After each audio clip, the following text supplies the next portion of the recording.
Hi, nice to meet you. I want to open the corporate bank account. Sure. Do you have any documents? Documents? Easy, I have my trade license. Great. So you're going to have to let me know who your UBO is. I need the board resolution. I need your TRN number. And also you need to provide me with your Ejari. UBO? Ejari? TRM? What's that? It's a new crypto coin? No. That's your corporate tax number. I think I'll call you later, okay? Bye-bye, thank you. That's exactly how it usually goes. At first, it seems simple. You walk into the bank, open up an account, done. But then you realize the mountain of documents, and every single bank, they want something different. In reality, it's not that complicated. The key is simply understanding how it all works. Guys, that's why we made this video, so you know what to prepare before opening up your corporate bank account and why these small details actually matter to you. Okay, let's go. Now, let me show you the checklist that no business can take off without. You know what? Think about it as a pilot's pre-flight checklist. You check every single item before you lift off. Miss even one, and then the plane won't even leave the ground, or even worse, crash mid-flight. Same thing goes here. If one document is missing, your bank simply will not even start the process. Or you know what? They may even ban you from opening up an account with them. So in theory, this is your checklist. The license. It's the heart of your company. Without it, the bank won't even start the conversation. It proves your business officially exists. Your trade license, it's issued either by a free zone, if you're based in a free zone, or by the Department of Economy. That's if you're on the Dubai mainland. For the bank, this is your passport. No license, no identification. And if the bank can't identify you, your application never even leaves the runway. MOA and AOA. These are your company's constitutional documents: who owns it, who runs it, and what you actually do. The bank will review them to ensure your activity doesn't conflict with its internal policy. And they have to make sure that whatever it's in a trade license, this is what you actually do. If you don't have these documents, the bank has no idea who controls the company or why it needs an account. The result? Delays, endless compliance questions, or, as we mentioned before, simply rejection.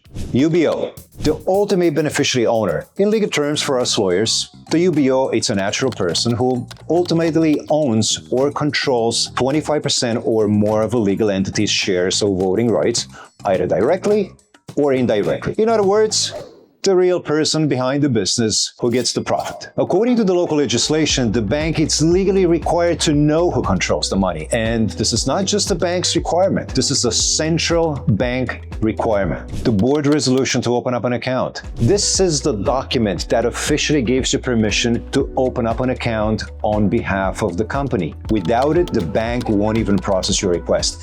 They must be sure that you're acting under the company's authority. No board resolution? The bank simply doesn't know who's the pilot in command. Therefore, they will not even clear the runway for you. Ejari or lease agreement. The bank needs to see that your company physically exists. So Ejari, it's the office registration system in mainland Dubai. Even if you're using a FlexiDesk or a co-working space, it still must be registered. The latter, it's usually issued by the free zone once the company has been established. No Ejari or lease contract, and the bank assumes your company is floating in the air. They'll likely decline the application because they need proof of your business. They want to make sure your business is real, not just virtual.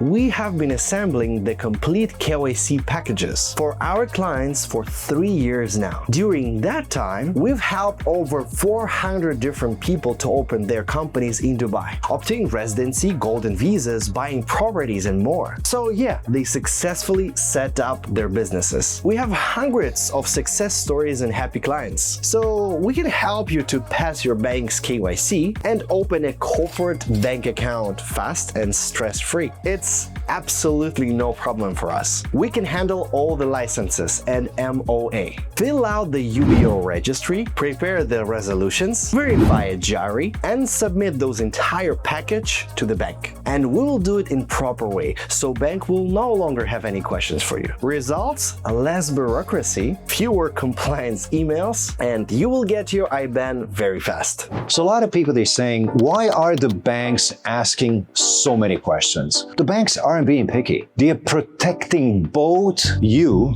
and themselves. So in the UAE, it's all about a risk-based approach. The higher the risk, the deeper the review. If you have a lot of international clients in fancy jurisdictions, or in the crypto or in financial services, you will be expecting more questions. But if you're in marketing, in IT, trading, or anything which is not really heavily regulated, the process will be much smoother. So when they ask you, who are your clients? Or where's the money coming from? This is not an interrogation. It's part of the process that keeps your money safe. Why the bank takes your money but doesn't let you use it? It's not a block. It's not a ban. You can think of it as a final stage of the KYC. Once the account has been opened, it's enabled to receive funds. However, without a proper justification of the incoming wires, your funds may not be credited until the compliance team completes their final Know Your Customer verification, or KYC. This is a standard regulatory procedure, not a block or suspension, hence always inform your bank of the incoming wires and provide the paperwork in advance. And let's speak about the WPS, which stands for Wage Protection System. Now, if you have employees and your company is based on mainland or selected free zones, you are required to pay them through WPS, which, as we mentioned, stands for the Wage Protection System. This is a government platform ensuring that the salaries are paid on time and officially. So without the WPS, you can't issue or renew visas, and your company can be fined. Your corporate account isn't just a wallet, it's the foundation of your legal functioning business. Now let's talk about the e-invoicing. Starting in 2026, the e-invoicing will become mandatory in the UAE. All the invoices, they will need to be digital, signed, and register in the tax system. If you don't prepare early, you'll be probably facing chaos with both reporting and your taxes. So when opening an account, now choose a bank that already supports the electronic invoicing integration. So let's recap. Documents aren't just the paperwork. They tell the story of your business. UBO, substance, taxes, and a clear KYC. That's how you get approval for the first time. WPS, mandatory if you have employees in your mainland or selected free zones. And electronic invoicing, prepare now, because the future, it is closer than it seems. If you want everything to go smoothly and stress-free, you know what to do. See you in the next video.